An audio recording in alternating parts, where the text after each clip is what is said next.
नमस्कार दोस्तों। आप सभी लोगों का परिवर्तन क्लासेज मगहर के ऑफिशियल यूट्यूब चैनल पर सभी लोगों का स्वागत है।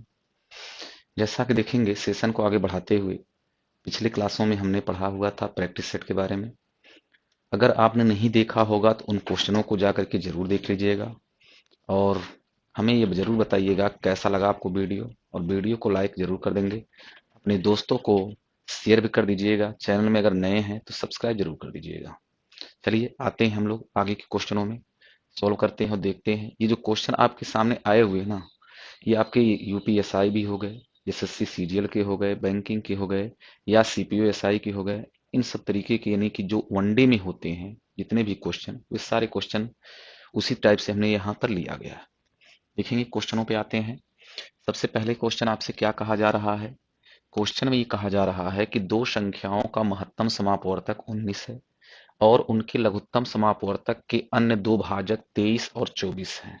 उनमें से छोटी संख्या निकालना। देखिए, निकालने का तो सबसे बेस्ट तरीका इसका क्या होता है कि आप क्या करेंगे, डायरेक्ट इसका हम आंसर बता सकते थे कि ये छोटी संख्या में निकालना, जो एचसीएफ होता है, जो छोटा मान होता है ना, जो छोटा भाजक, इन दोनों का हम कर देते हैं गुणा डायरेक्ट। 19 से 23 में गुणा करेंगे, हमारा आंसर जाएगा 9 त्रिका 27, इकाई का अंक 7 आएगा, हमारा आंसर हो गया। बिना पेन उठाए आप लगा सकते थे, आंसर हमारा आ गया बी। लेकिन ऐसा हमने क्यों किया, इसके पीछे की सारी कहानी क्या है, थोड़ा सा हम आपको समझा रहे हैं हल्का हल्का। देखिएगा, हमने मान लिया अपनी तरफ से जो एचसीएफ है, अगर एच होता है, अगर एचसीएफ एच है, तो पहली संख्या जब भी मानना होगा तो हम मान सकते हैं एच एक्स। दूसरी संख्या जब भी मानना होगा हम मान सकते हैं एच वाई। जिसमें आपकी जो एक्स और वाई आ रहे हैं, एक्स और वाई आए हुए हैं, ये दोनों के दोनों आपस में को प्राइम नंबर हैं। जिसको इंग्लिश में क्या बोलते हैं, जिसको इंग्लिश में हम लोग क्या बोलते हैं, इंग्लिश में बोलते हैं को प्राइम नंबर, हिंदी में क्या बोलते हैं, सह अभाज्य संख्या बोला जाता है। अब सहभाज्य संख्याएं क्या होती हैं? जिनका एचसीएफ एक होता हो, यानी कि उनके बीच में कुछ कॉमन ना हो एक के अलावा। जैसे एक्स और वाई का ऐसा मान होना चाहिए जिसका एचसीएफ एक होता है। जैसे देखिए, यहाँ पर क्या कहा गया था, अन्य दो भाजक 23 और 24 है, इनमें इसमें देखिए कुछ कॉमन नहीं है एक के अलावा। तो ये अन्य दो भाजक यानी कि एक्स और वाई की वैल्यू को प्राइम नंबर है। समझ में आया? अगर ये तो हमारा हो गया इस तरीके से। अगर हम एलसीएम इसका निकालना चाहते हैं तो क्या हो जाएगा, H into X into Y हो जाता है। अगर हम कहते हैं कि दोनों संख्याओं का गुणनफल क्या हो जाएगा, तो दोनों संख्या गुणा करेंगे, एच एक्स गुणे एच वाई करेंगे, तो एच से एच का गुणा होगा तो एच स्क्वायर एक्स वाई हो जाएगा। ठीक है। और इसके बाद में अगर हम कहते हैं दोनों संख्याओं का योग क्या हो जाएगा, तो आप बताएंगे एच कॉमन ले लेंगे तो एक्स प्लस वाई हो जाएगा। और अगर हम आपसे कहते हैं दोनों संख्याओं का अंतर, कौन बड़ा है कौन छोटा, ये हमें नहीं पता भी, इसलिए हमने ये अंतर का सिंबल लगाया है। इसकी वैल्यू हो जाएगा एच, कोष्टक में हो जाएगा एक्स, अंतर वाई लेंगे यहाँ पर। यानी कि ये सारा चीज है जो आपका मान के चलिएगा कि इस तरीके से इस सारी चीजों को हम डायरेक्ट यूज करते हैं। फिलहाल हमसे यहाँ पर पूछा गया था छोटी संख्या, महत्तम समापवर्तक हमें ऑलरेडी दिया गया एच की वैल्यू। कह रहा अन्य दो भाजक, यानी कि दो आपस में ये को प्राइम नंबर हैं, इनकी संख्या दी गई है 23 और 24। तो कहा है छोटी संख्या निकालना ना, तो छोटा मान 23 है, बड़ा मान 24 है। 23 जब इसमें गुणा कराएंगे छोटी संख्या आएगा, 24 जब उसमें गुणा कराएंगे 19 में तो बड़ी संख्या आएगा। तो हमसे छोटी संख्या पूछी गई थी, तो छोटी संख्या हमारी क्या हो जाएगी, छोटी संख्या जब निकालेंगे तो हो जाएगा 19 गुणा कर देंगे 23 से, गुणा कर दीजिए 19 से गुणा कराएंगे, 19 बिसहियम हो जाएगा 380, 19 गुणा 38 380, 19 तिया हो जाएगा 57, 380 में 57 जोड़ देंगे तो हमारा मान आ जाएगा 437। जो हमारा आंसर है, हम यूनिट डिजिट से भी लगा सकते थे, 9 त्रिक का 27, क्योंकि यूनिट डिजिट सबका अलग अलग है। ठीक। आते हैं अगले क्वेश्चन पे। नेक्स्ट दूसरा क्वेश्चन हमारे सामने क्या दिया गया है, कह रहा है 15,995, ये फैक्टोरियल का सिंबल है, ध्यान रहे ये फैक्टोरियल का सिंबल है, में अनुगामी शून्यों की संख्या ज्ञात कीजिए। अनुगामी शून्यों की संख्या का मतलब उसके लास्ट साइड में कितने शून्य आ रहे हैं उनकी संख्या आपको निकालना है। तो इसको निकालने का तरीका ये होता है, कभी भी अगर शून्य जो बनता है, शून्य का जो निर्माण होता है, शून्य का निर्माण हमेशा 2 और 5 के गुणनफल से होता है। अगर 2 और 5 आएंगे तो ही आपका शून्य बनेगा। एक बार 2 आया है, एक बार 5 आया है तो एक शून्य बनेंगे। 2 बार 2 आया है, 2 बार 5 आया है, अब अगर आपस में गुणा करते हैं तो 2 शून्य बनते हैं दाहिने साइड में। बीच में जो शून्य आते हैं उससे कोई मतलब नहीं। ठीक है ना। तो हमें 2 और 5 की संख्या चाहिए। ये फैक्टोरियल का मतलब जस्ट ये होता है, फैक्टोरियल का मतलब ये होता है ना, फैक्टोरियल में अगर हमने एक ऐसे लिख दिया तो इसका मतलब होता केवल एक। अगर हमने 2 फैक्टोरियल में लिखा है तो इसका मतलब हो जाता 2 गुणा 1। अगर हमने 3 का फैक्टोरियल लिखा है तो इसका मतलब होता 3 गुणा 2 गुणा 1। आपने इंटरमीडिएट में जरूर पढ़ा होगा। ठीक है ना। जितने लोग पढ़े हैं सब लोग वहां पता है। ठीक है, बताइए सब लोग। 4 का अगर फैक्टोरियल ऐसे निकालेंगे तो क्या हो जाएगा, 4 गुणे 3 गुणे 2 गुणे 1।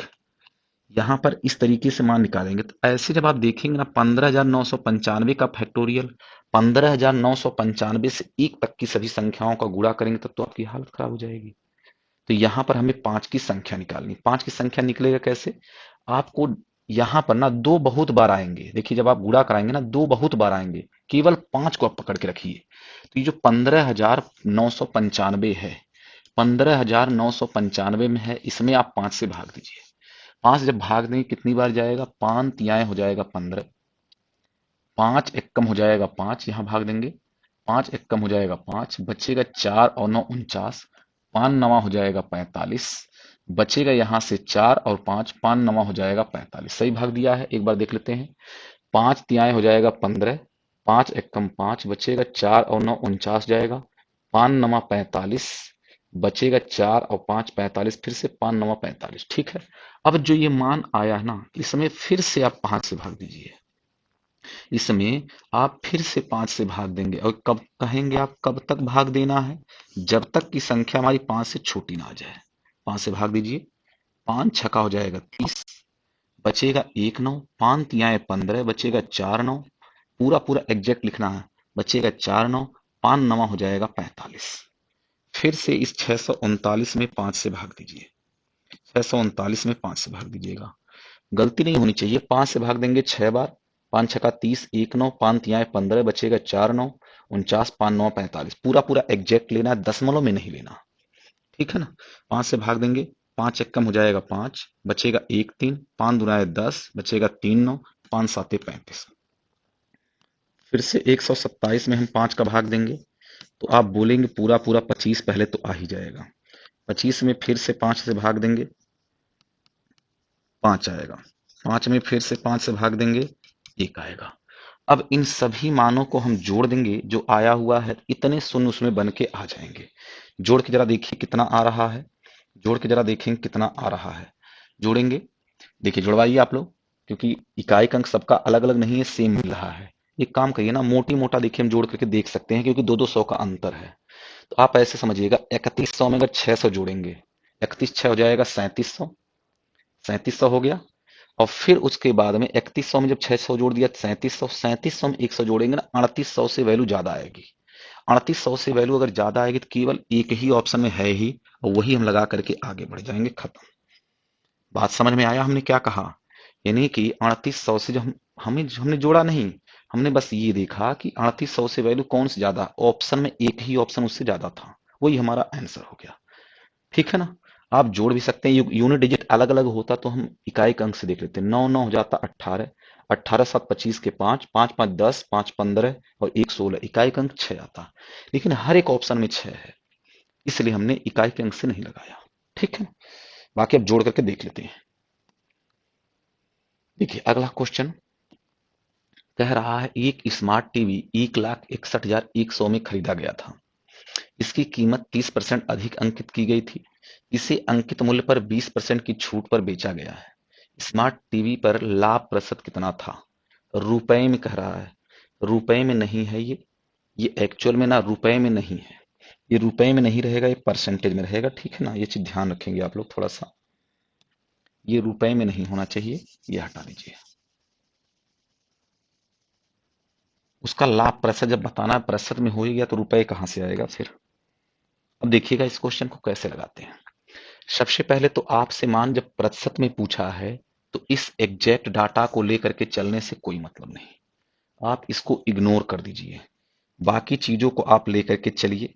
जैसे हमने क्या कहा, यहां पर खरीदा गया था, इसकी कीमत 30% हमने अधिक अंकित किया है। अगर 30% अधिक अंकित करेंगे और फिर अंकित मूल्य पर 20% की छूट देंगे। देखिए हम इसको लगाने के दो तरीके बता रहे हैं।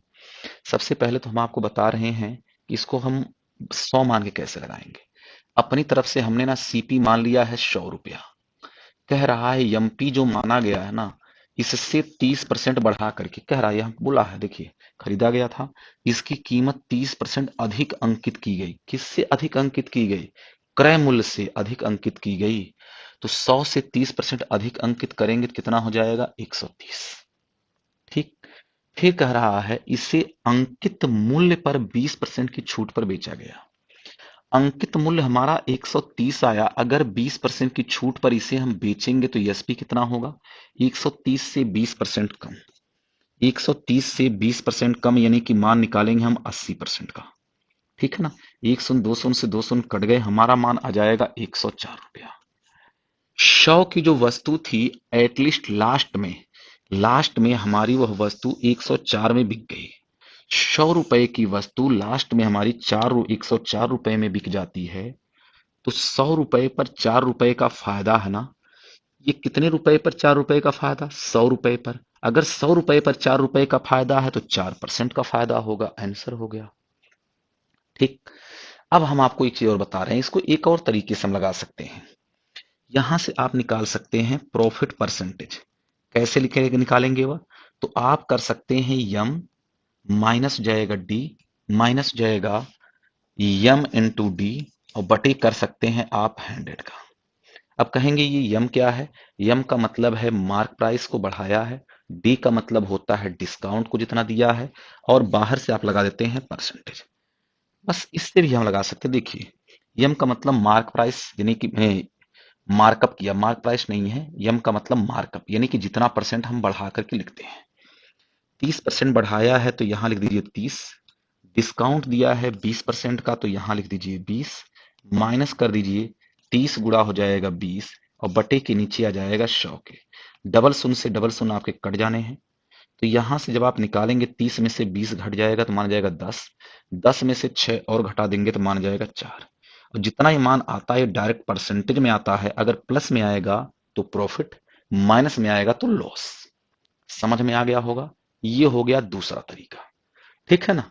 बाकी हम लोग आते हैं अब अगले क्वेश्चन में। क्या दिया गया देखेंगे। पी क्यू आर जब अलग अलग कार्य करते हैं, आप लोग कमेंट में आंसर जरूर बताते रहिए।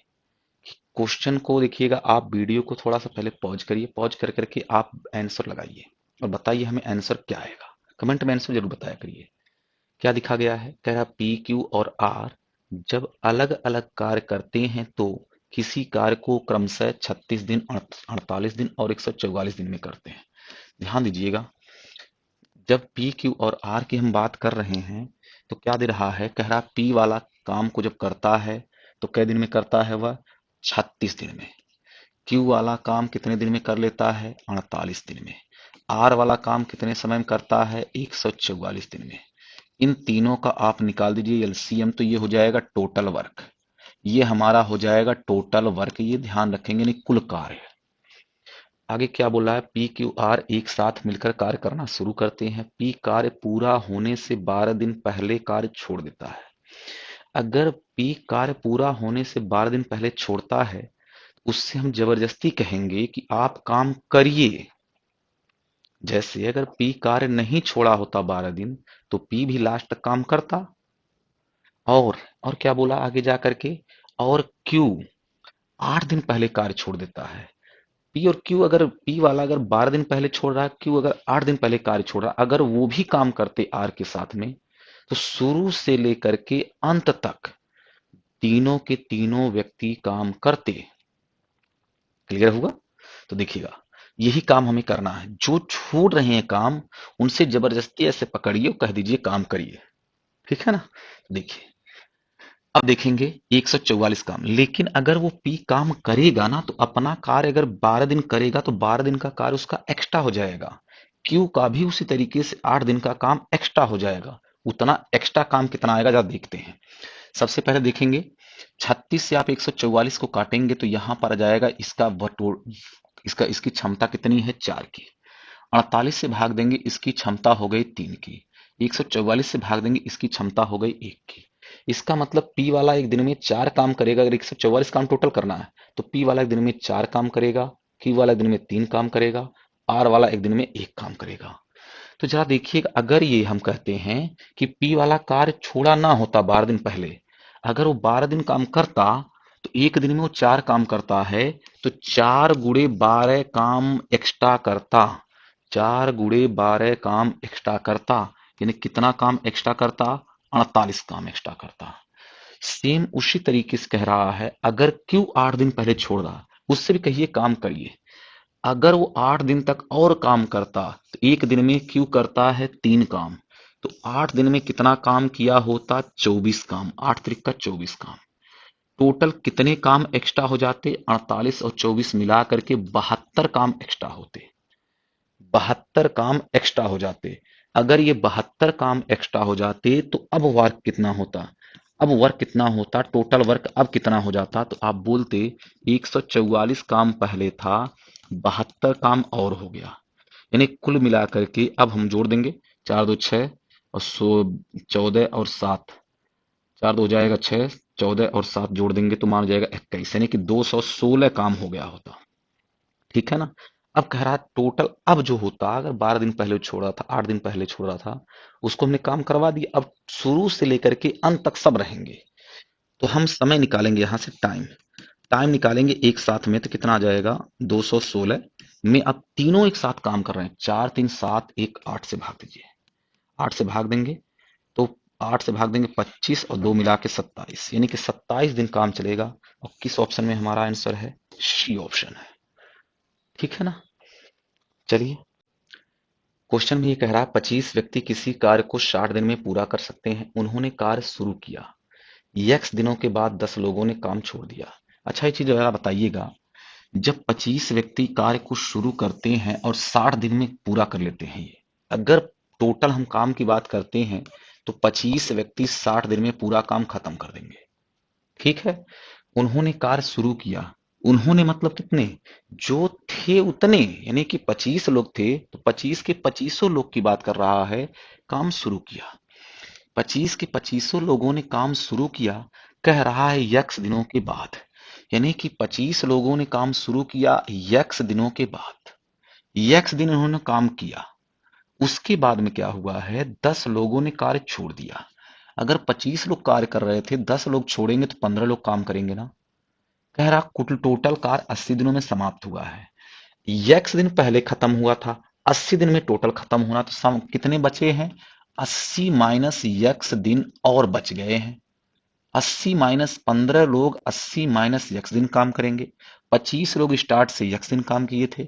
अगर इन दोनों को जोड़ देंगे तो ये टोटल वर्क के क्या हो जाएगा? बराबर। ये टोटल वर्क के क्या हो जाएगा? बराबर।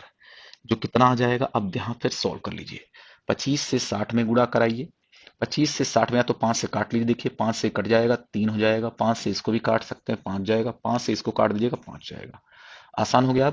अब 5 से 60 में गुणा कराएंगे, 60 पच्चे हो जाएगा 300, बराबर ये हो जाएगा 5x।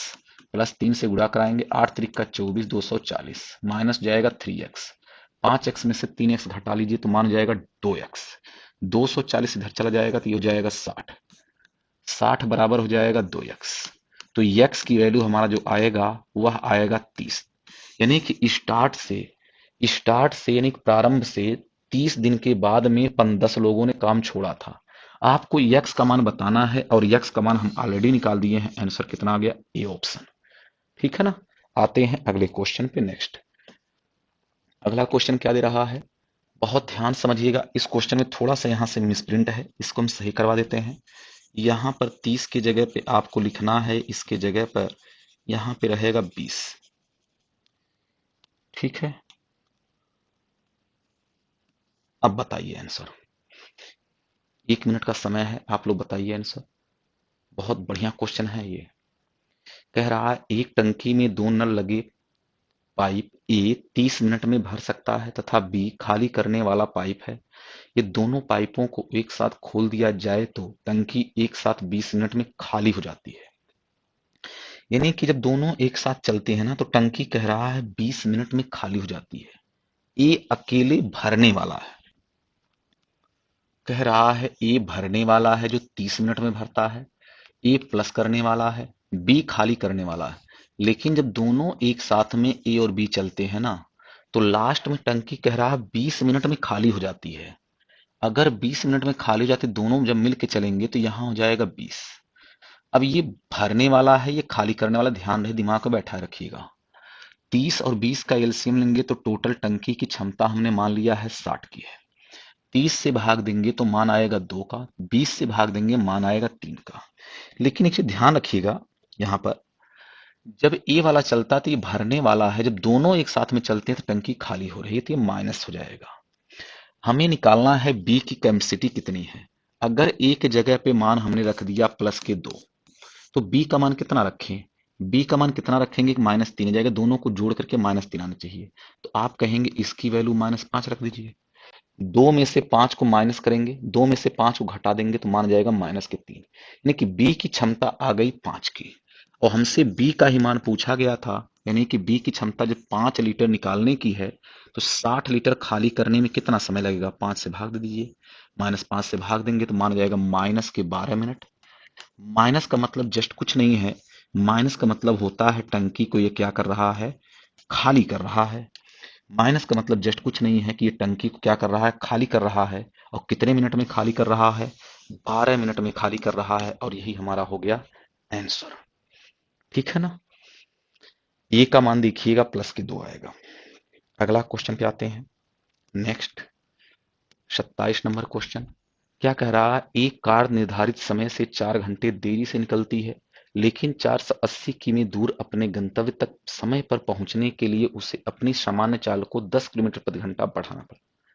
इसका मतलब समझें कि 4 घंटा अगर लेट वो निकलती है तो अगर गंतव्य पर अपने समय से पहुंचना है तो उसे अपनी स्पीड को 10 किलोमीटर प्रति घंटा बढ़ाना पड़ेगा। और टोटल उसे जो दूरी तय करनी है वो 480 किलोमीटर की दूरी है। ठीक है, 480 किलोमीटर की। अब जरा ध्यान से देखेंगे, इसका एक फार्मूला होता है डायरेक्ट। क्या होता है? डिस्टेंस बराबर होता है चालों का गुणनफल। डिस्टेंस बराबर यानी कि दूरी बराबर होता है, एक फार्मूला अलग से पढ़ना होता है, चालों का गुणनफल बटा होता है चालों का अंतर, और बाहर से गुणे हो जाता है समय अंतराल। बाहर से गुणा हो जाता है समय अंतराल। सबका मान भर दीजिए। हमने ये मान लिया पहले उसकी चाल क्या रही होगी? यस1 की पहले हमने उसकी चाल कुछ मान लिया यस रही होगी। अगर पहले उसकी चाल यस रही होगी तो बाद में उसकी चाल कह रहा 10 ज्यादा हो जाती है कि यस प्लस 10 हो जाएगा। ठीक है ना? तो पहले अगर चाल यस रही होगी तो बाद में यस प्लस हो जाएगा 10। टोटल डिस्टेंस आपको दिया गया है 480 किलोमीटर। यहां पर जाएगा यस इंटू हो जाएगा यस2 का मान भरेंगे तो यस प्लस जाएगा 10 उससे ज्यादा है। यस है यस प्लस 10 है। दोनों के चालों का अंतर यानी कि इन दोनों को जब आपस में अंतर करेंगे ना तो अंतर आएगा 10 का। समय का अंतराल यानी कि कितने घंटे देरी या पहले पहुंचा है तो आप बोलेंगे 4 घंटे का अंतर आ रहा है। अगर 4 घंटे का अंतर आ रहा तो यहां पर रख दीजिए 4। बस यही काटाकुटी करना है और कुछ नहीं करना है। 4 से इसको काट दीजिएगा तो मान जाएगा 120। 10 से गुणा कराएंगे तो वैल्यू आ जाएगा 1200। बराबर जाएगा यस, कोष्टक में हो जाएगा यस प्लस 10। इसको सोल्व करने के लिए या तो आप द्विघात का समीकरण लगाइए या फिर क्या करिए, स्मार्ट तरीका लगाइए। आप सोच लीजिए देख करके ही, ऑप्शन आपके सामने दिख ही रहा होगा। यस का ऐसा क्या मान रखें कि जिससे इन दोनों गुणा करके 1200 आ जाए? आप कहेंगे 30 रख दिया जाए। अगर 30 रखेंगे 30 यहां हो जाएगा, 30 में 10 जोड़ेंगे 40, 30 में 40 का गुणा कराएंगे 3 चौक का 12 यानी कि 1200 आ जाएगा। 40 अगर रखते तो यहाँ 40 रखते तो यहाँ 50 जाता है, 40 में 50 का गुणा करते यहाँ 2000 आता है, 2000 जबकि है नहीं। तो ये 40 नहीं होगा, 60 भी नहीं होगा, 50 भी नहीं होगा।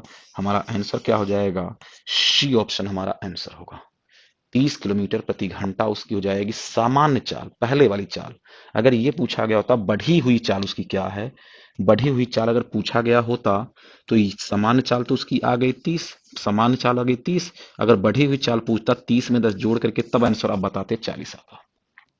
लेकिन ये नहीं पूछा है, ठीक है ना? जो पूछा है उसका आंसर आएगा 30। आगे आते हैं हम लोग अगले क्वेश्चन में। देखिए ये क्वेश्चन आपके सामने आया हुआ है।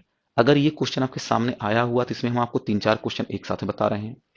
इसका आंसर क्या आएगा डायरेक्ट आप बताएंगे।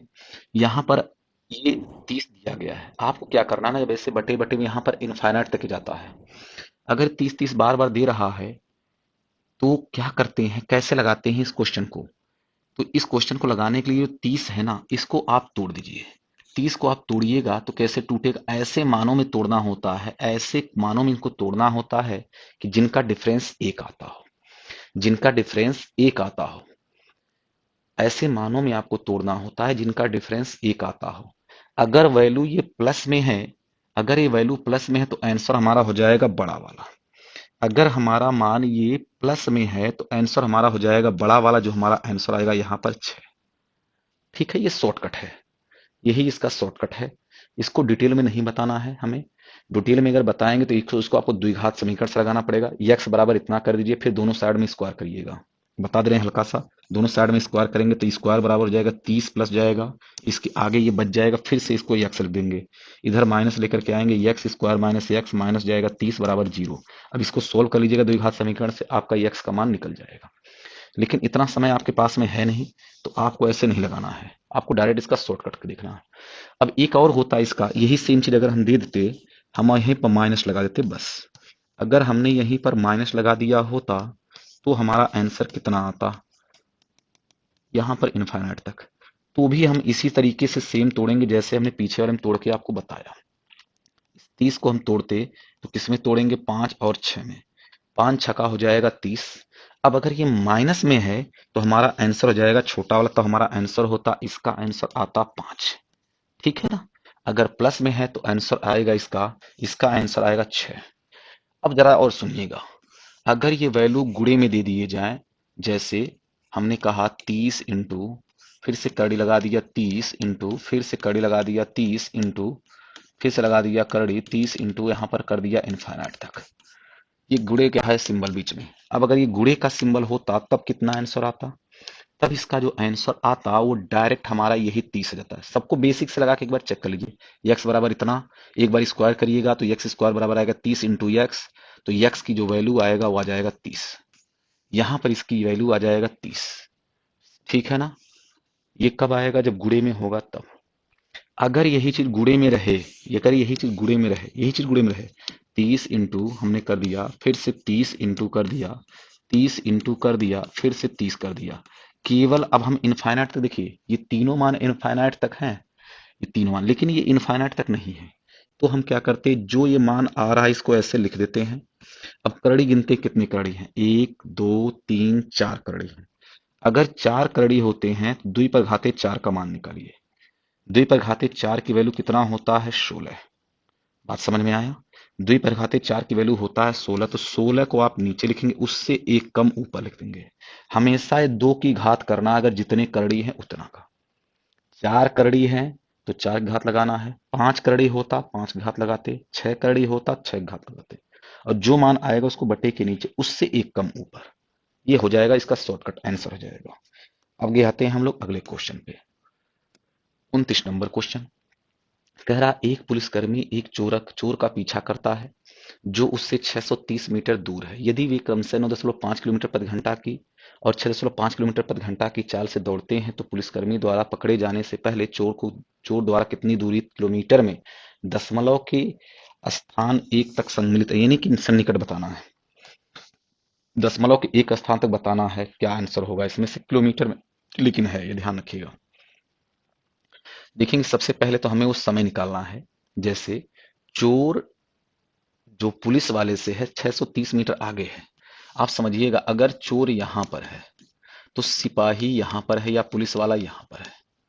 सिपाही वाला इसका पीछा करेगा, चोर भागेगा, इसके बीच में जो दूरी है 630 मीटर का है। यही गैपिंग तो ये पूरा करेगा जो सिपाही। जब एक दिशा में जाएंगे तो रिलेटिव स्पीड हमें निकालना पड़ेगा, रिलेटिव स्पीड निकालना पड़ेगा। रिलेटिव स्पीड एक दिशा में जब जाते हैं तो क्या हो जाता है, सापेक्ष चाल निकालते हैं तो क्या हो जाता है, अंतर लेते हैं दोनों के चालों का। ठीक, 630 मीटर दूर है। जब 630 मीटर का अंतर है तो 630 मीटर जाना है तो टाइम कितना लगेगा उसे उतना दूरी कवर करने में, किसको, सिपाही को। टाइम कितना लगेगा, तो जरा देखेंगे। सबसे पहले तो चालों का अंतर ले लेंगे। चालों का अंतर कितना आएगा, 9.5 में से 6.5 घटाएंगे 3 किलोमीटर प्रति घंटा आएगा, लेकिन ये मीटर में है। तब ये इसको भी मीटर प्रति सेकंड बदलेंगे तो 5/18 से गुणा कर देंगे। अब ये मीटर में, ये मीटर प्रति सेकंड में। बात समझ में आया। तो यहाँ मीटर से मीटर कट जाएगा, समझ में आ गया होगा। और 3 25 हो जाएगा 15 से ना, आप इसको काट लीजिएगा, 15 से भी कट जाएगा, 15 चौके 60, 15 चौके हो जाएगा 60, और क्या बचेगा, 15 चौके 60 बचेगा, 3 और 0, 15 दूना हो जाएगा 30, 42, 42 गुणा हो जाएगा 18, 42 × 18, इतना सेकंड लगेगा उसे पकड़ने में। लेकिन हमें तो सेकंड में आंसर बताना है, हमें तो दूरी बताना है। दूरी देखिए कितना निकलेगा, चोर द्वारा चली गई दूरी पूछा है, ध्यान रहे, चोर के द्वारा चली गई दूरी पूछा है, यहाँ देखे पढ़िए। तो पुलिसकर्मी द्वारा पकड़े जाने से पहले चोर कितनी दूरी, चोर चोर कितनी दूरी भागेगा, पुलिसकर्मी की नहीं बताना, चोर की बताना है। चोर कितनी दूरी जाएगा, चोर अपनी चाल से दौड़ेगा, तो चोर अपनी चाल से कितने समय तक दौड़ा होगा, इतने समय तक। उसकी स्पीड कितनी है, 6.5 किलोमीटर प्रति घंटा। ये 6.5 किलोमीटर प्रति घंटा है, मीटर प्रति सेकंड में बदलेंगे तो 5/18 से गुणा कर देंगे। ये उसकी चाल आ गया मीटर प्रति सेकंड में। इस प्रकार से इस चाल से वो भागा है इतने सेकंड तक। इससे अगर गुणा कर देंगे तो क्या उसका दूरी नहीं आ जाएगा, लेकिन जो दूरी आएगा ये सेकंड में है, ये मीटर प्रति सेकंड में, जो भी दूरी आएगा वो मीटर में आएगा, ध्यान रहे, किलोमीटर में नहीं आएगा, किलोमीटर में बाद में बदल लेंगे। तो सबसे पहले जरा देखेंगे यहाँ पर कितना आएगा। अब इसको काट लीजिए, ये 18 से ना, ये 18 कैंसिल आउट हो जाएगा, और कुछ कटने वाला है नहीं। इसका 2 निकाल करके एक ठो इसको दीजिए, ध्यान सुनिए क्या हम बोल रहे हैं। इसका 2 निकाल करके इसको देंगे तो ये हो जाएगा 13, यहाँ बच जाएगा ये 5, इसका 2 निकाले थे तो यहाँ बच जाएगा 21। गुणा ध्यान से देखा देखा करिएगा कैसे हम गुणा करा रहे हैं। अब हमने क्या कर दिया, 13 25 हो जाएगा 65, 65 से 21 में और गुणा कर देंगे, तो यहाँ हो जाएगा ये 65 गुणा हो जाएगा 21, गुणा कराइए, 21 25 हो जाएगा 105 के 5 शेष आ गया 10, और 21 छक्का हो जाएगा 126 में 5 जोड़ दिया 131, इतना मीटर आ जाएगा, 131 इतना मीटर आ जाएगा। 21 25 105 के हो जाएगा 5, शेष आ गया है 10, 21 छक्का हो जाएगा, हाँ गलती हो गया थोड़ा सा, फिर से एक बार देखेंगे। 21 25 हो जाएगा 105 के 5, शेष आ गया है 10, 21 छक्का हो जाएगा 126 में 10 जोड़ देंगे 136, ये आ जाएगा 136। जब इसको मान को आप किलोमीटर में बदलेंगे तो 3 अंकों पर आपका पॉइंट आ जाएगा, देखिए 3 अंकों पर पॉइंट आ जाएगा, यानी कि इतना किलोमीटर आएगा। ये लगभग में अप्रोक्स में आ जाएगा 1.4, देखिए 36 है, जब 6 से ज्यादा हो जाता है, यानी 5 से ज्यादा होती है वैल्यू, तो उसको अगले मान में लिया जाता है, तो 1.4 किलोमीटर लगभग लिया जाएगा। तो आंसर हो जाएगा सी ऑप्शन हमारा आंसर। देखिए एमटीएस में कितना डेंजर क्वेश्चन बनाया। अगला क्वेश्चन नेक्स्ट कह रहा है क्वेश्चन में, अनिल ने एक कार से एक निश्चित दूरी तय की, यदि वह 35% दूरी 70 किलोमीटर प्रति घंटा की चाल से, 40% की दूरी 80 किलोमीटर प्रति घंटा की चाल से और शेष दूरी 50 किलोमीटर प्रति घंटा की चाल से तय करता है, तो पूरी यात्रा के लिए उसकी औसत चाल क्या है, बताइए आप लोग आंसर।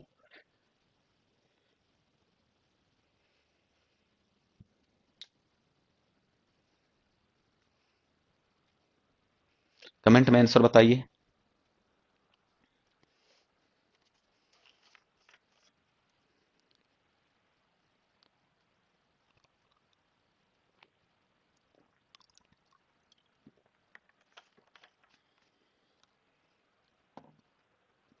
बताइए, देखिए क्या दिया गया क्वेश्चन में, कह रहा अनिल ने एक कार एक निश्चित दूरी तय की, एक कार से एक निश्चित दूरी तय की है, यदि वह 35% दूरी 70 किलोमीटर, देखिएगा जब ये परसेंटेज को यहां पर ला के घुसेड़ दिया है तो क्या करेंगे आप, एक काम करिए ना, 35% का आप फ्रैक्शन वैल्यू निकालिए। 35% की जो फ्रैक्शन वैल्यू होता है वह होता है क्या चीज, 7/20। एक जगह और परसेंटेज की बात कहा है 40%, अगर हम 40% की बात करते हैं तो 40% की फ्रैक्शन वैल्यू होता है 2/5। और कुछ भी बोला है क्या, नहीं, अब और नहीं बोला है। एक काम करते हैं 20 और 5 का ना, 20 और 5 का या तो आप मल्टीपल मान लीजिए, यानी कि दोनों से गुणा, दोनों का गुणा करके, या दोनों का एलसीएम मान लीजिए, वही हम टोटल दूरी मान लेते हैं। अब आपकी मर्जी है, जो हम चाहें सो मान सकते हैं, हमारा आंसर वही आएगा।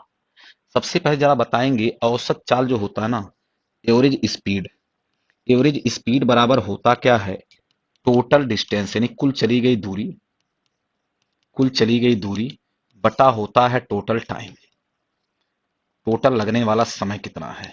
बात समझ में आया, कुल चली गई दूरी बटा लगा कुल समय। तो कुल चली गई दूरी हम पहले निकालेंगे। ध्यान से देखिएगा सभी लोग, बहुत ध्यान से देखेंगे। अगर हम आपसे ये कहते हैं 20 दूरी हम टोटल मानते हैं, तो उसमें से 7 दूरी चला है पहले। 20 में से 7 दूरी यहां पर हमने मान लिया।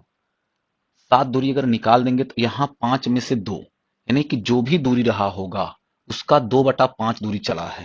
यानी कि अगर ये 20 दूरी हम मानते हैं तो उसका 2/5 दूरी कितना हो जाएगा? 5 से काटेंगे 4, 4 दूना है 8, यानी कि 8 रेशियो में यहां पर चला होगा। 7 रेशियो पहले चला, 8 रेशियो बाद में चला। तो 8 और 7 मिला के 15 रेशियो चल गया, तो 20 ही रेशियो अगर टोटल है तो 5 रेशियो यहां बचा होगा। बताइए, बताइए भाई, बोलिए बोलिए एक बार। भैया हाँ हाँ हाँ हाँ। हमने क्या कहा है आपसे? अगर ये 20 रहा होगा तो 7 बटा हो जाएगा 20, यानी कि 20 में से 7 हिस्सा यहां चल लिया।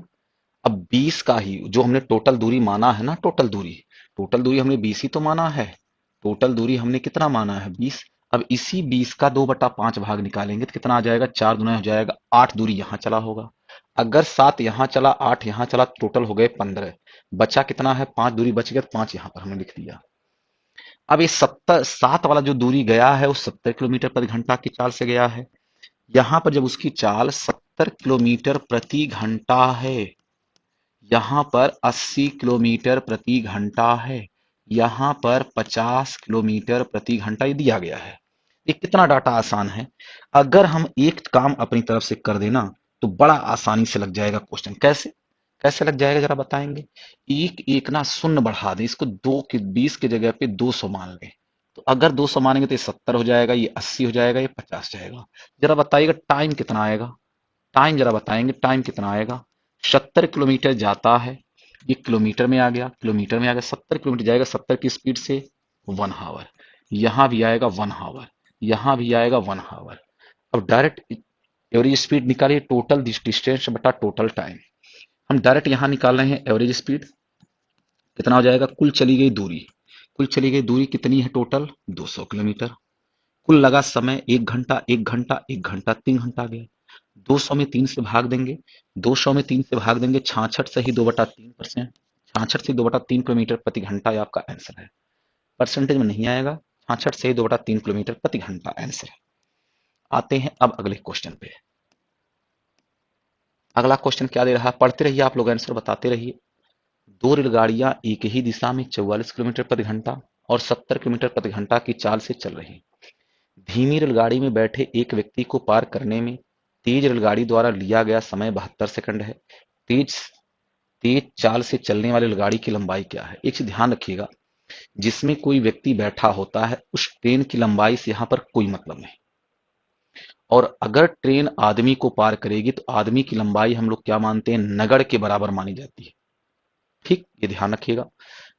जिसमें आदमी बैठा होगा, मान लेते हैं दो ट्रेनें हैं एक ही दिशा में जा रही हैं, एक चल रही है 44 किलोमीटर प्रति घंटा की चाल से और एक इसके पीछे से आ रही है ट्रेन और जिसकी स्पीड दिया गया है 70 किलोमीटर प्रति घंटा।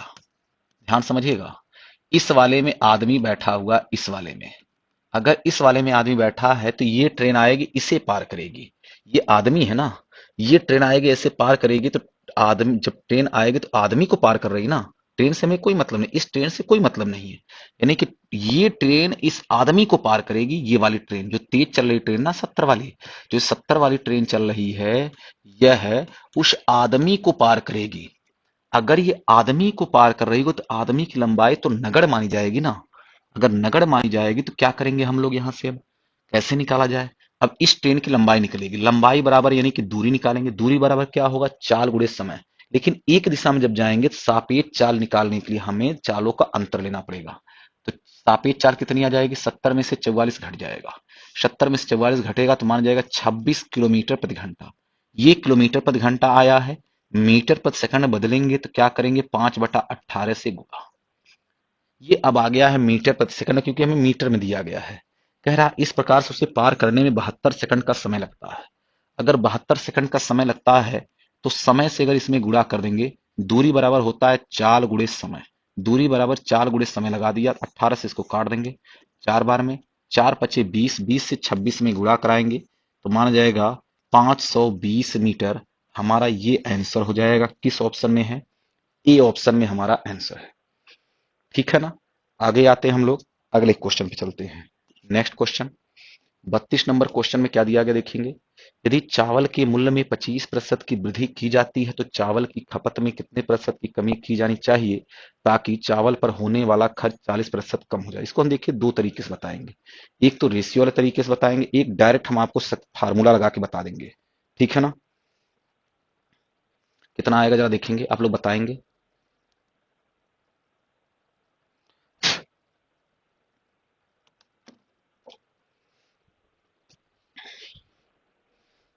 बताइए। देखिए कह रहा है यदि चावल के मूल्य में 25% की वृद्धि। देखिए हम पहले सबसे पहले आपको बता रहे हैं रेशियो मेथड से। रेशियो मेथड से हम अगर आपको बता रहे हैं तो एक फार्मूला ध्यान रखेंगे। ये अलग से फार्मूला नहीं याद करना होता है, ये आपको खुद पता होना चाहिए। खर्च बराबर क्या होता है, यानी कि मूल्य गुणा होता है खपत या मात्रा, जो भी आप कहिए, या इसी को इंग्लिश में बोलते हैं एक्सपेंडिचर बराबर होता है प्राइस गुणा कंजप्शन। एक्सपेंडिचर बराबर होता है प्राइस गुणा हो जाता है कंजप्शन। ठीक है ना? अगर हम आपसे ये कहते हैं, किसमें पूछा है, चावल की खपत में कितने, खपत की बात कर रहा है। खपत ध्यान से देखिए, खपत की बात कर रहा है, यानी कि कंजप्शन की बात कर रहा है। अगर कंजप्शन का मान निकालते हैं तो एक्सपेंडिचर में हमें क्या करना पड़ेगा, प्राइस से भाग देना पड़ेगा। अगर हमें कंजप्शन का मान निकालना है तो एक्सपेंडिचर में प्राइस से भाग देना पड़ेगा। तो एक काम करते हैं, कहा गया एक्सपेंडिचर उसका कितना बढ़ा है, चावल पर होने वाला, देखिए यहाँ पढ़िए, चावल पर होने वाला खर्च 40% बढ़ जाता है, कम हो जाता है। अगर 40% कम होता, 40% की फ्रैक्शन वैल्यू क्या होता है, तो आप बोलेंगे 2/5 होता है। यानी कि पहले अगर 5 रहा होगा, ये खर्चे की बात कर रहे हैं, एक्सपेंडिचर की बात। अगर पहले चावल पर 5 रुपया खर्च हो रहा था, तो अब 5 से 2 कम, यानी कि 3 रुपया खर्च होता है। और प्राइस की अगर हम बात करते हैं तो प्राइस हमारा देखेंगे, प्राइस हमारा क्या हुआ, 25% की उसमें वृद्धि हुआ है। 25% की फ्रैक्शन वैल्यू होता 1/4, यानी कि पहले अगर 4 प्राइस था तो अब 1 बढ़ जाएगा। यानी कि पहले जो हम 4 रुपए में खरीद के लेके आते थे, अब उसे हम 5 रुपया पर केजी के हिसाब से लेके आएंगे। ठीक है ना? तो यहां से हम लोग मान निकालेंगे। अब इसमें भाग ही तो देना है। अरे भाग देंगे तो भाग देने का एक तरीका होता है, ये रेशियो में है तो एक तरीका होता है, इसका रेशियो का यहाँ कर दीजिए गुणा, इसका रेशियो का यहाँ गुणा कर दीजिए, बड़ा आसान हो जाता है भाग देना। 5 5 हो जाएगा ये 25, और 4 से 3 में गुणा कराएंगे तो ये हो जाएगा 12। 25 से अगर 12 हो गया तो यानी कमी हुआ ना। 25 से अगर 12 हुआ तो ये क्या हो गया है, कमी हो गया है कंजप्शन में। 25 से 12 हो गया तो कंजप्शन में कमी आ गया। कितने कमी आया, 13 की। 13 की कमी आ रहा है। कहां से कमी आ रहा है, 25 से। परसेंटेज में निकालेंगे तो बाहर से गुणा कर देंगे, 100 लगा देंगे परसेंट। 25 से काट देंगे 4, और 13 चौके हो जाएगा 52, यानी कि माइनस के 52%। माइनस का मतलब हो जाएगा कमी, माइनस का मतलब होता है जस्ट कमी। तो 52% की ना कमी हमारा आंसर आएगा। ये हो गया रेशियो मेथड से। एक और तरीका है, डायरेक्ट आप फार्मूला से लगा दीजिए। कह रहा है 25% की इसमें वृद्धि हुआ है, हमने मान लिया। देखिए एक्सपेंडिचर बराबर क्या होता है, एक्सपेंडिचर बराबर होता है प्राइस गुणा कंजप्शन। जहां पर ये गुणे का सिंबल हो, जहां पर ये गुणे का सिंबल हो, अगर प्राइस में कुछ चेंज दिया है, कंजप्शन में चेंज दिया है, तो उस जगह पे हर जगह हम लगा सकते हैं सक्सेसिव। यानी कि प्राइस में जो चेंज दिया हो, कंजप्शन में जो चेंज दिया, अगर इन दोनों में हम लगाते हैं सक्सेसिव, तो इन दोनों का जो सक्सेसिव आएगा हमेशा एक्सपेंडिचर के बराबर आएगा। देखिए अभी हम आपको दिखा के दिखा रहे हैं। देखिए इधर ध्यान से देखिएगा सभी लोग, ध्यान समझेंगे। तो 40% की यहां पर क्या किया है, कमी। तो 40% की एक्सपेंडिचर में कमी किया तो इसको माइनस कर दीजिए। अगर कमी करेगा तो माइनस करिएगा, वृद्धि करेगा तो प्लस करिएगा। प्राइस में क्या कह रहा है, 25% की वृद्धि, तो इसको 25 को प्लस कर दिया। कह रहा कंजप्शन में, कह रहा खपत में कितने प्रतिशत की कमी करनी चाहिए। हमने मान लिया यक्स का करना चाहिए, हमने मान लिया यक्स का करना चाहिए, तो माइनस जाएगा यक्स। प्लस और माइनस का गुणा कराएंगे तो माइनस जाएगा 25 इंटू हो जाएगा यक्स, और बाहर बटे एक नीचे जाएगा 100। अब कहेंगे ये कौन सा चीज लगा रहे हैं, ये हमने सक्सेसिव का फार्मूला लगा दिया। क्या होता है सक्सेसिव का formula, A plus B plus A B बटा हो जाता है 100। ये आपका सक्सेसिव का फार्मूला है, ध्यान रखेंगे हमेशा। बस यहीं से हमें यक्स का मान निकाल लेना, हमारा आंसर आ जाएगा। 25 से इसको काटेंगे 4 बार में, 4 से यहां गुणा कराएंगे, 4 एक कम 4 में 1 जोड़ना पड़ेगा उधर, तो इधर आ जाएगा 5x बटा हो जाएगा 4 के।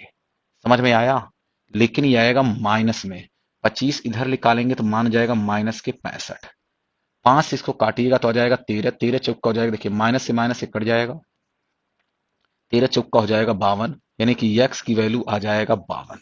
तो हमारा आंसर इस प्रकार से निकालेंगे तो भी हमारा आंसर आएगा 52। चाहे ऐसे आप लगाइए चाहे ऐसे लगाइए, दोनों तरीका लगा सकते हैं। दोनों हथियार आपको दे दिया है। अब दे रहा देखिएगा तीसरा, अगला 33 नंबर। 3 साल में वॉशिंग मशीन का मूल्य 40,960 रुपए से घटकर 21,970 रुपए हो गया, तो वार्षिक दर मूल्य ह्रास ज्ञात कीजिए। यानी कि मूल्य ह्रास का जो दर प्रतिशत आएगा ना, वह कितना आएगा, यही मान आपको निकालना है। ठीक है, देखेंगे 3 साल की बात कर रहा है। 40,960 रुपया था, 21,970 रुपए हो जाता है। ये 3 साल में हो रहा है। तो सबसे पहले हम लोग देखेंगे ना, पहले कितना था, 40,960 रुपए था। बाद में कितना हो गया है, 21,970 रुपए हो गया है। ठीक है ना, 21,970 रुपए हो गया है। तो वार्षिक दर मूल्य ह्रास निकालना है। तो ये 3 साल में हो रहा है। सबसे पहले इसका तरीका क्या है, आप क्या करिएगा, शून्य से शून्य को काट लीजिए, मल्टीप्लाइंग फैक्टर निकालिए 1 साल का। आप ये 3 साल का दिया गया है, आपको 1 साल का निकालना है। अगर 1 साल का निकालना है तो इसको सिंप्लीफाई करने के बाद जो आया हुआ है 4096, इसका आपको निकालना पड़ेगा क्यूब रूट, और 2197 इसका भी निकालना पड़ेगा आपको क्यूब रूट। अब कहेंगे काहे क्यूब रूट निकालेंगे, अगर 3 साल की बात कहा है तो क्यूब रूट, 2 साल की बात कहेगा तो वर्गमूल, 4 साल की बात कहेगा चतुर्थ मूल, 5 साल की बात कहेगा तो पांचवा मूल। यानी कि जितने साल की बात कहेगा वही मूल निकालना है। तो 4096 का घनमूल निकालेंगे तो आएगा 16। 2197 का घनमूल जो होता है वो होता है 13। तो 16 से वैल्यू अगर 13 हो जाती है तो 3 की कमी आता है। कहां से आता है, 16 से। 1/16 की परसेंटेज वैल्यू कितना होता है, तो आप बोलेंगे 6 होता है 25%। कैसे निकला है ये, 1/16 और बाहर से गुणा कर देंगे, 100% लगाएंगे तो मान जाएगा 16.25% आ जाएगा। निकाल के आप चेक कर लेंगे। अगर ये 3/16 तो उसका 3 गुना है। अगर 3 गुना है तो 6.25 का 3 गुना करेंगे तो 18.75% हमारा आंसर बनाएगा। किस ऑप्शन में है, ए ऑप्शन हमारा आंसर हो जाएगा। ठीक है ना, चलिए अब आते हैं आगे। नेक्स्ट क्वेश्चन 34 नंबर क्वेश्चन क्या दिया गया है, एक व्यक्ति भोजन पर अपनी आय का 12.5%, यात्रा पर शेष भाग का 18 सही 3/4%। ये 18 सही 3/4% का मतलब ना, 18 सही 3/4% का मतलब क्या है, अरे 18.75%। और इसकी फ्रैक्शन वैल्यू होता, अभी जस्ट पीछे बताया था 3/16 होता है, ध्यान रखेंगे। और ये 12.5% की फ्रैक्शन वैल्यू होता है 1/8। 20% की फ्रैक्शन वैल्यू होता है 1/5। हमने ये मान लिया जो रहा होगा, क्या पूछा, उसका कुल खर्च दिया गया, कुल खर्च दिया गया है, खर्च दिया है, उसकी बचत नहीं दिया है। तो आप क्या करिएगा, मान लेते हैं पहले अगर 8 रहा होगा तो 8 में से एक कम, उसके पास में कितने बचेंगे, 8 के जगह पे एक कम, यानी कि बचा होगा ये 7 हो जाएगा। अगर 8 उसकी आय रहा होगा तो 8 से एक कम बचेगा, तो यानी कि 7 बचेगा शेष। फिर कह रहा है ये जो शेष बचा हुआ इसका भी कहा गया 18 सही 3/4, यानी कि 3/16 रहा है। यानी कि 16 अगर आय रहा होगा तो 16 से 3 कम उसकी आय हो जाएगी। 16 अगर रहा होगा तो 16 से उसकी 3 आय कम, यानी कि 13 हो जाएगी। अगली बार बोला है और शेष, शेष 20%, हिस्सा शिक्षा पर खर्च करता है। 20% का मतलब हो गया अगर उसकी आय 5 रही होगी तो 5 से एक कम, यानी 4 हो जाएगी। अब इसको काट करके सिंप्लीफाई कर लीजिए। फिलहाल 4 जाएगा, 4 से 16 में गुणा कराएंगे 64, 64 में 5 का गुणा कराएंगे, 64 में 5 का गुणा कराएंगे, कुछ और कट रहा है क्या, अरे भाई देखिए गलती हो गया, कट गया ये। 4 से काटेंगे इसको 2 आएगा, 16 दूना हो जाएगा 32, 32 से 5 में गुणा कराएंगे तो 160 हो जाएगा। ऊपर गुणा कराएंगे 13, 7 में गुणा कराएंगे हो जाएगा 91। नीचे वाली वैल्यू होती है टोटल उसकी इनकम, ऊपर वाली उसकी वैल्यू होती है लास्ट में सेविंग, यानी इतने रुपए की बचत है। लेकिन हमें तो उसका खर्चा दिया गया है ना, खर्चा दिया गया है। जब 3450 है तो खर्चा क्या निकालेंगे, इनकम में से सेविंग घटा दीजिए, यानी कि जो आय है आय में से बचत घटाइएगा तो हमारा खर्चा आ जाएगा। तो खर्चा कितने का आएगा, तो आप बोलेंगे खर्चा हमारा आ जाएगा 69 रेशियो का। 69 रेशियो की वैल्यू दिया गया है 3450।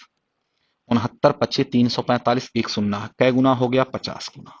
हमें तो निकालनी है उसकी आय ना, इनकम निकालनी है, यानी कि 160 की वैल्यू। अगर 160 की वैल्यू निकालनी तो ये भी 50 गुना होगा। 16×5 = 80, यानी कि मान हमारा आ जाएगा 8000 रुपया। हमारा आंसर है किस ऑप्शन में है, तो आप बोलेंगे ये ऑप्शन नंबर हमारा है बी। ठीक है, अब आते हैं अगले क्वेश्चन पे, 35 नंबर क्वेश्चन। आप लोग आंसर बताते रहिए भाई।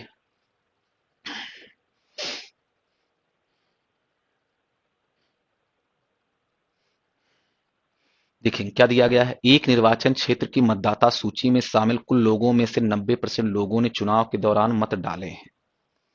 यानी कि 90% लोगों ने अगर चुनाव के दौरान मत डाले हैं, तो 10% ऐसे भी रहे होंगे जो जिन्होंने अपने मत नहीं डाले होंगे।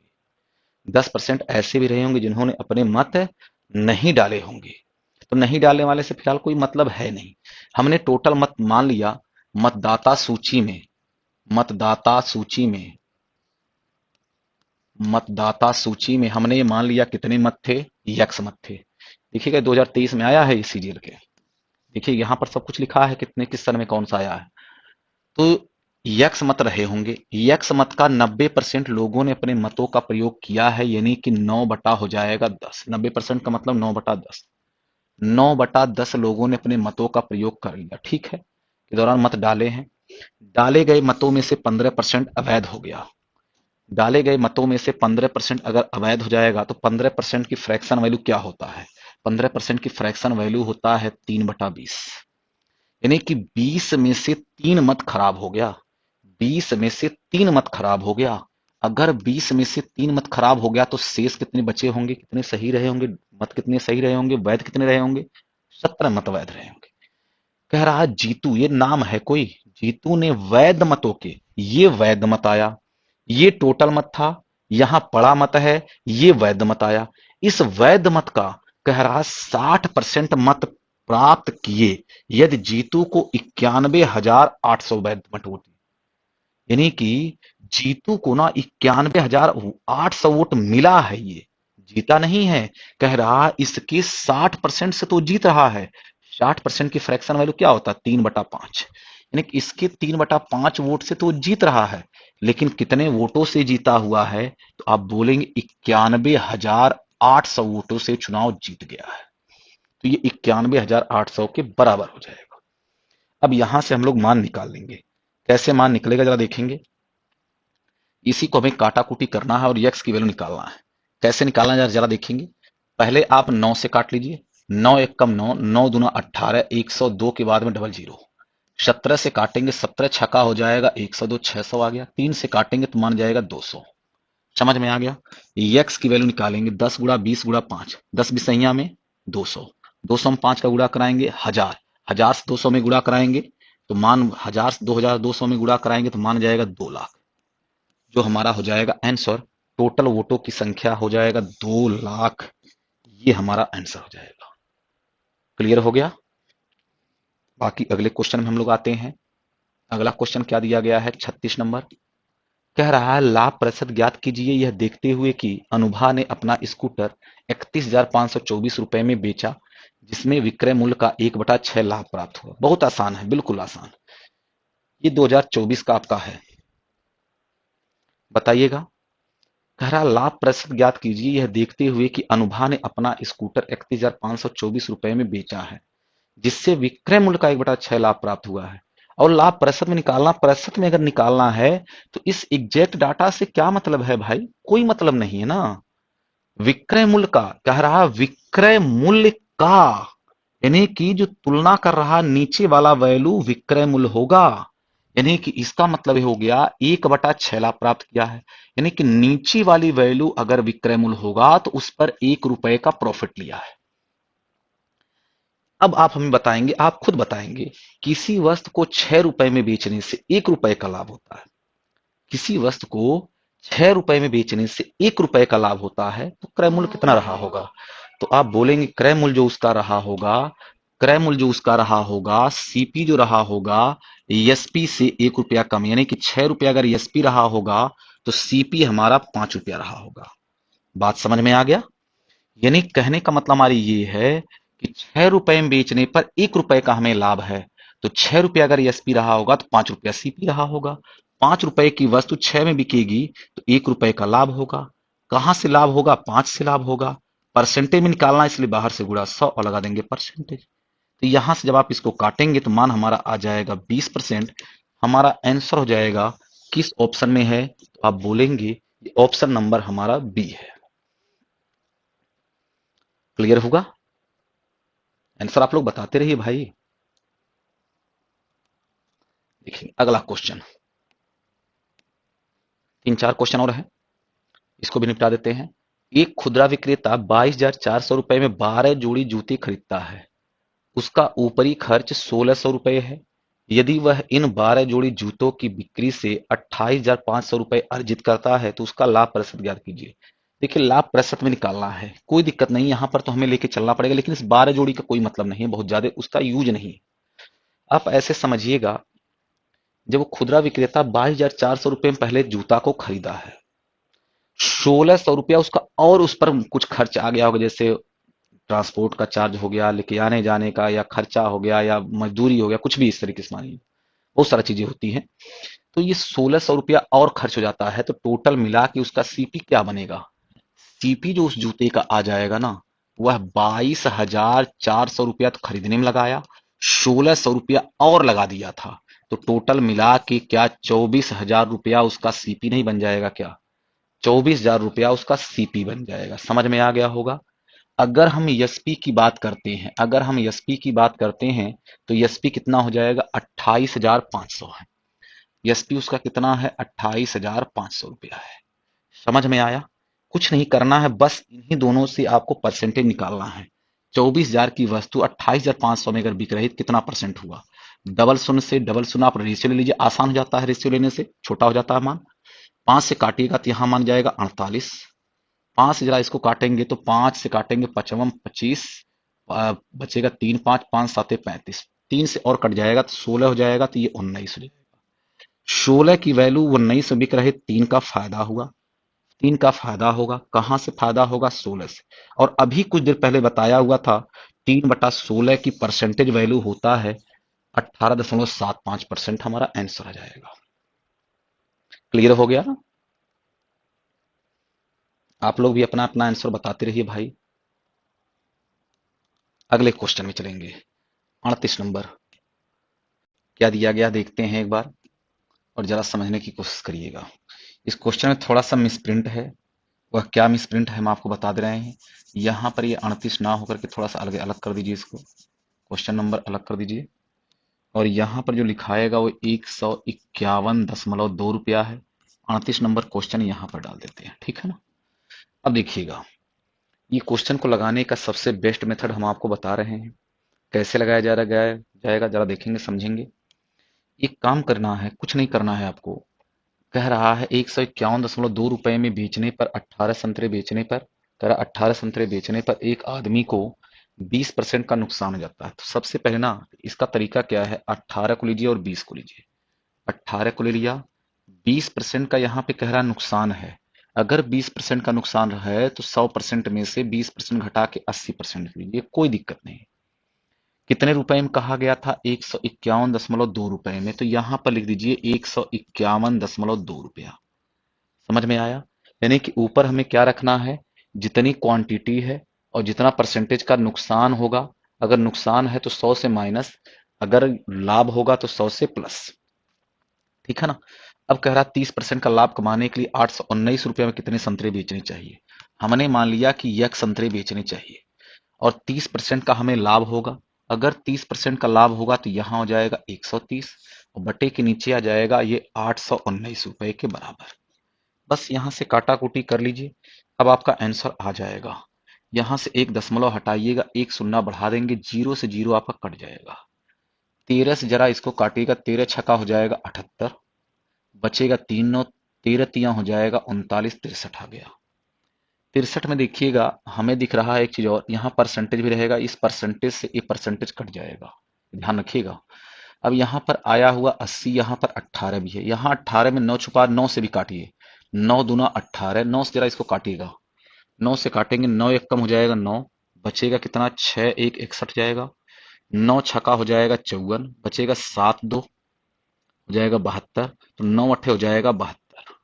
समझ में आया। अब इसको ना 21 से काट ली, 21 तियाएं हो जाएगा 63, 21 से काटेंगे, 21 अट्ठे हो जाएगा 68, 8 से जरा इसको काटिएगा तो मान जाएगा 10, 10 दुनाए 20, 3 से उधर गुणा कर देंगे तो यक्स की वैल्यू आ गया 60, यक्स की वैल्यू आ गया 60, जो हमारे क्वेश्चन का आंसर हो जाएगा। किस ऑप्शन में है, 20 बी ऑप्शन में है। इस क्वेश्चन को लगाने का ये सबसे बेस्ट मेथड है जो हमने काटने से पहले लिखा था। एक बार फिर से समझेंगे क्या कहा हमने, जितनी वस्तुएं हैं उसको लिखिए, जितने परसेंट का प्रॉफिट लॉस लिया उसको लिख दीजिए, 80% हो गया है, कितने रुपए में है, 151.2 रुपए में है, बराबर कर दीजिए। हमने मान लिया यक्स वस्तुएं 30% का प्रॉफिट लिया तो 130% लिखिएगा, नीचे हो जाएगा 819 रुपया है तो 819 रुपया लिख दीजिए, बस काटा कुटी कर लीजिए, आपका आंसर आ जाएगा। ठीक है ना, आप लोग भी अपना आंसर बताते रहेंगे। अगले क्वेश्चन में देखेंगे, 39 नंबर क्वेश्चन में क्या कह रहा है, कह रहा 108 रुपए की छूट देने के बाद एक दुकानदार 14% का लाभ कमाता है, यदि इस छूट की अनुमति नहीं है तो लाभ प्रतिशत कितना होगा। अगर छूट नहीं दिया जाएगा, ध्यान सुनिएगा, छूट किस पर दिया जाता है, मार्क प्राइस पर। अगर हम छूट नहीं देंगे, जो हमारा मार्क प्राइस होगा वही हमारा सेलिंग प्राइस भी हो जाएगा, जो हमारा मार्क प्राइस होगा वही सेलिंग प्राइस होगा ना। तो हम लोग निकालते हैं मार्क प्राइस, और जो मार्क प्राइस रहेगा वही सेलिंग प्राइस हो जाएगा, जब हम छूट नहीं देंगे तब। हम डायरेक्ट निकालना चाह रहे हैं, यहां से देखिएगा जरा समझेंगे। पहले देखिएगा सीपी हो गया, यहां पर हमारा एमपी हो गया, और जो ये एमपी आएगा ना वही आपका, जो ये एमपी आएगा वही हमारा क्या हो जाएगा, एसपी भी हो जाएगा, क्योंकि एमपी कह रहा यदि वह इस छूट की अनुमति ना दे, अनुमति नहीं देगा तो एमपी ही एसपी हो जाएगा। कह रहा उस वस्तु का क्रय मूल्य पहले से ऑलरेडी बताया गया 450 रुपया है, 450 रुपया यहां पर लिख दीजिए। अब आप ध्यान से पढ़िएगा, समझिए, 450 रुपया है, इस पर कुछ बढ़ा करके एमपी आया होगा, एमपी में से जब 108 रुपए के हमने छूट दिया, 108 रुपए एमपी में से घटाया है, तो भी 14% का लाभ होता, तो लाभ किस पर ले जाता है, क्रय मूल्य पर। यानी कि 450 रुपया ये आया है, जो इस पर हमने लाभ कमाया है 14% का। अगर 14% का लाभ कमाएंगे तो 14% का मतलब होता है क्या चीज, 14% का लाभ ले रहे हैं तो 14% का मतलब हो जाएगा 114%। और इसका जब मान निकालेंगे ना दशमलव में, तो मान आएगा, मल्टीप्लाइंग फैक्टर आएगा 1.14 का। यानी कि 450 रुपए का 1.14 जो हमारा रहा होगा, ये पहले का हमारा एसपी रहा होगा। लेकिन 108 रुपया घटने के बाद ही आया है, तो 108 रुपया हमें इसमें ले जाके और जोड़ना पड़ेगा ना, 108 रुपया हमने और जोड़ दिया, ये अब हमारा बनेगा एमपी, और जो ये एमपी बनेगा वही अब हमारा बनेगा एसपी। बस इन्हीं दोनों का हमें रेशियो ले लेना है, हमारा आंसर आ जाएगा। समझ में आया। अब देखिएगा, इसको हम काट देते हैं, हमें लग रहा है यहाँ पर 108 है, यहाँ 450, यहाँ भी 450, 9 से काट लीजिए, 9 से काटेंगे तो यहाँ कितना हो जाएगा, ये हो जाएगा 50, 9 से काटेंगे इसको तो कितना हो जाएगा, ये भी हो जाएगा 50, गुणे हो जाएगा 1.14, प्लस जाएगा 9 से काटेंगे तो यहाँ हो जाएगा 12। अगर सीपी हम 100 बना देते हैं ना, तो 100 पे जो चेंज आता है वही हमारा डायरेक्ट परसेंटेज आता है, 100 से जितना ज्यादा आएगा। यहाँ पे हम लोग ना 100 बना देते हैं, अगर इसको 100 बनाना तो इसमें 2 से गुणा करना पड़ेगा, अगर 2 से हमारा इधर गुणा होगा तो 2 से इधर भी तो हमें गुणा करना पड़ेगा ना, हमारी मजबूरी है। अगर 2 से हम गुणा कर देते हैं तो बड़े आसानी से हमारा दोनों इस साइड में हमारा 100 बन जाएगा। जब ये 100 बनेगा, देखिए सीपी 100 बन चुका है, जितना इधर आएगा उसका मान निकाल लीजिए, 2 से यहाँ गुणा कराएंगे, 50 दुना हो जाएगा 100, 100 से 1.14 में गुणा कराएंगे तो ये हो जाएगा 114, और प्लस जाएगा 2 से 12 में गुणा कराएंगे, 12 दुना हो जाएगा 24, और जोड़ दीजिए तो 100 से हो जाएगा 138। अगर 100 पर 138 आया तो इसका मतलब 38 बढ़ गया है, 100 पर 38 बढ़ा है, इसलिए 38% हमारा आंसर हो जाएगा। ठीक, अगला क्वेश्चन, नेक्स्ट नेक्स्ट क्वेश्चन आ जाते हैं, क्या दिया गया है देखेंगे।